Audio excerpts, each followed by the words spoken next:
دیکھیے اگر کسی ایسی زمین پر بارش برسے جو اوپر سے بہت سخت ہے تو پانی بہہ جائے گا، زمین میں جذب نہیں ہوگا تو کوئی رویدگی پیدا نہیں ہوگی۔ اگر دل سخت ہے تو قرآن مجید ان پر کوئی اثر نہیں کرے۔ اس کے لیے سب سے پہلے موعظہ کی ضرورت ہے، واعظ کی ضرورت ہے، نصیحت کی ضرورت ہے تاکہ دل نرم پڑ جائے۔ انسانی دل جب سخت ہوتے ہیں تو ان کی سختی چٹانوں سے زیادہ ہوتی ہے۔ سورہ بقرہ میں فرمایا ثم قست قلوبکم فہی کالحجارۃ او اشد قسوہ، یہودیوں سے خطاب ہے۔ ثم قست قلوبکم من بعد ذلک فہی کالحجارۃ او اشد قسوہ، اے بنی اسرائیل تمہارے اس طرز عمل کے نتیجے میں تمہارے دل سخت ہو گئے اور اب وہ پتھروں سے زیادہ سخت ہے۔ لہذا سب سے پہلے ضرورت کیا ہے؟ دل کی زمین کو نرم کیا جائے، اس میں ہل چلایا جائے۔ یہ کام ہے موعظہ کا، واعظ کا، نصیحت کا۔ ہمارے معاشرے میں کسی زمانے میں واعظ کا بڑا رواج تھا، آج کل یہ چیز ختم ہو گئی، بلکہ واعظ کو گھٹیا بات سمجھا جاتا ہے۔ بھائی کوئی عقلی بات کرو، کوئی علمی بات کرو، تم تو واعظ کہہ رہے ہو، گویا کہ واعظ گھٹیا چیز ہے۔ نہیں، واعظ سے دل میں رقت پیدا ہوتی ہے، نرمی پیدا ہوتی ہے۔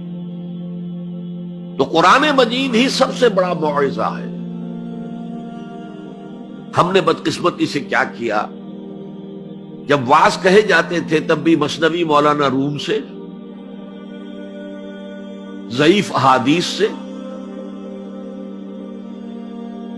واعظ دستاں زنو افسانہ بند، واعظ بڑے اونچے اونچے ہاتھ چلا کر اور افسانہ جو ہے بیان کر رہا ہے، لیکن اس کا حال کیا ہے؟ از خطیب و دیلمی گفتار اوست، با ضعیف و شاذ و مرسل کار اوست۔ وہ خطیب بغدادی یا دیلمی کی جو احادیث ہیں، جو سب سے گھٹیا درجے کی کتاب حدیث کی، سب سے کم تر درجے کی کتاب حدیث کی، ضعیف کتابوں کے یوں سمجھیے کہ بہت بڑے مجموعے، وہاں سے وہ حدیثیں لا رہا ہے۔ الضعیف و شاذ و مرسل کار ہو، ضعیف حدیث، شاذ حدیث، مرسل حدیث سے وہ بیان کر رہا ہے، قرآن سے اس کا کوئی تعلق نہیں۔ قرآن مجید سب سے بڑا واعظ ہے۔ یا ایھا الناس قد جاءتکم موعظۃ، یہ دل کو جب نرم کرتا ہے تو پھر اس میں جذب ہوتا ہے، یہ سیکنڈ سٹیپ ہے اس کا۔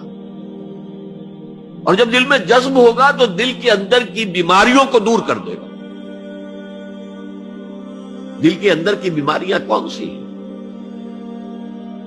تھرومبوسس نہیں، انجائنا نہیں، وہ اور ہیں۔ وہ دل کی بیماریاں جن کے لیے قرآن شفا ہے، وہ ہے تکبر، حسد، حب مال۔ یہ ہیں وہ چیزیں کہ جو اصل ہیں، جو دل کے امراض ہیں، ان سب کو جڑ سے نکال کر پھینک دے گا قرآن حکیم۔ یا ایھا الناس قد جاءتکم موعظۃ من ربکم وشفاء لما فی الصدور، وہ ہدی اور وہ ہدایت ہے، انفرادی زندگی کے لیے بھی ہدایت ہے، اجتماعی زندگی کے لیے بھی ہدایت ہے۔